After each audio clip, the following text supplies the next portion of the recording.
যখন দেখবেন আপনার সাজানো পৃথিবীটা হঠাৎ শান্ত হয়ে গেছে আর হাজারো না বলা প্রশ্নে আপনার মন ভারাক্রান্ত, তখন বুঝে যাবেন পরমেশ্বর আপনার আত্মাকে এক নতুন রূপ দেওয়ার প্রস্তুতি নিচ্ছেন।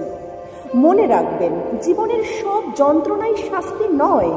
কিছু যন্ত্রণা আসে আমাদের অন্তরাত্মাকে জাগিয়ে তুলতে। আজ যে আঘাত আপনাকে ক্ষত বিক্ষত করছে, যে রক্তক্ষরণ আজ অসহ্য মনে হচ্ছে, একদিন সেটিই হবে আপনার জীবনের শ্রেষ্ঠতম শিক্ষা।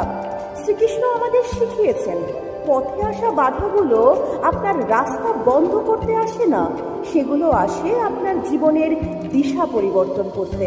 তাই ভেঙে পড়বেন না, এই পরিবর্তনই আপনাকে এক নতুন দিগন্তের পথে নিয়ে যাবে।